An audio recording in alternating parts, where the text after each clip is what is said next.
பச்சரிசி வீட்டில் இருந்தால் இந்தமாரி உப்பு கொழுக்கட்டை செஞ்சு கொடுங்க, ரொம்பவே நல்லாயிருக்கும். இதை ஈவினிங் ஸ்நாக்ஸ் இல்லைன்னா டின்னருக்கு கூட நீங்கள் செஞ்சு கொடுக்கலாம். எப்படி செய்கிறதுன்னு பார்க்கலாமா? 2 கப் பச்சரிசியை நல்லா வாஷ் பண்ணி காய வச்சுருக்கேன். இதை மிக்சியில் பாம்பே ரவை பதத்துக்கு உடச்சி எடுத்துக்கோங்க.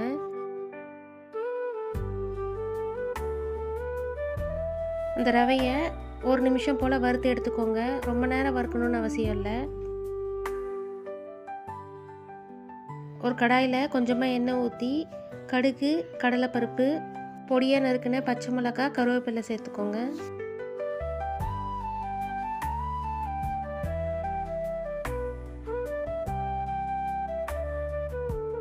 இப்போது 2 கப் அரிசிக்கு 4 கப் தண்ணி ஊற்றிக்கோங்க.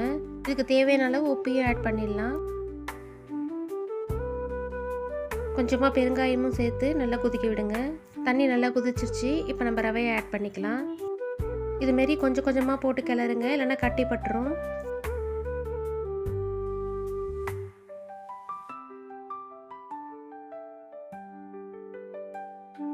எல்லாம் ஒன்று சேர்ந்து வந்தோடனே இதுக்கு கொஞ்சமாக தேங்காய் துருவல் ஆட் பண்ணிக்கலாம்.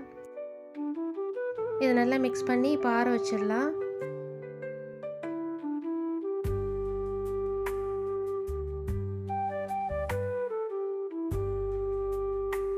நல்லா ஆறிடுச்சு. இப்போ இதை உருண்டைகளாக பிடிச்சு எடுத்துக்கலாம்.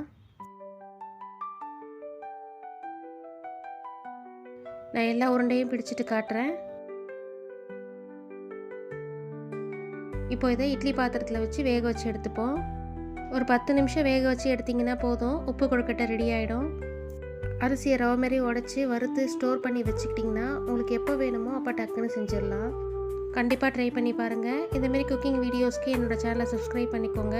தேங்க்ஸ் ஃபார் வாட்சிங்.